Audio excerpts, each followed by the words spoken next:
বন্ধুরা, একটা কথা মনে রেখো, জীবন কখনো শক্ত মানুষকে সহজ রাস্তা দেয় না, বরং কঠিন রাস্তা দিয়েই শক্ত মানুষ তৈরি করে।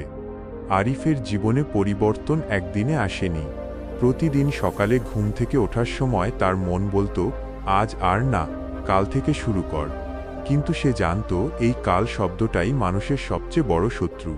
তাই সে প্রতিদিন নিজেকে বলতো, আমি আমার মনের দাস নই, আমার মন আমার দাস। এই একটি বাক্য তার জীবন বদলে দিতে শুরু করল।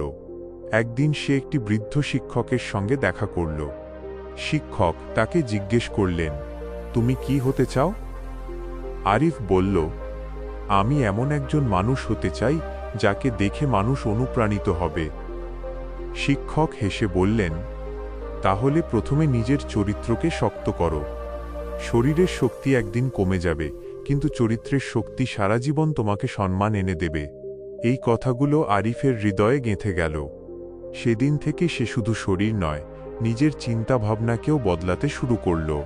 সে অভিযোগ করা বন্ধ করল, অন্যের সাফল্য দেখে ঈর্ষা করা বন্ধ করল, অজুহাত দেওয়া বন্ধ করল।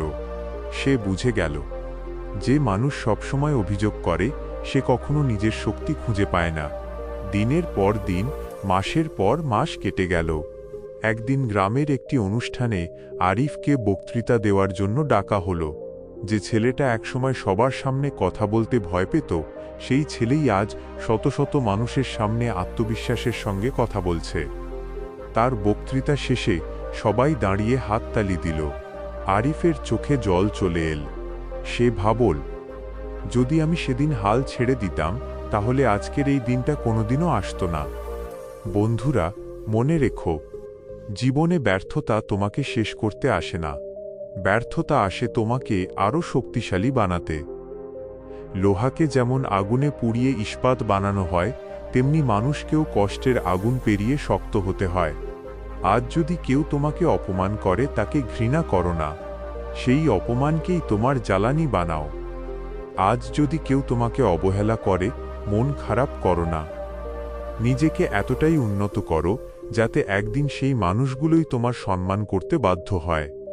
মনে রেখো, শক্তিশালী মানুষ প্রতিশোধ নেয় না, নিজের সাফল্যের মাধ্যমে উত্তর দেয়।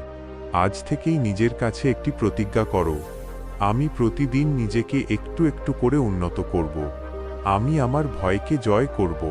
আমি কোনো অজুহাত দেব না। আমি আমার স্বপ্নের জন্য প্রতিদিন কাজ করব। আমি কখনো সহজে হাল ছাড়ব না।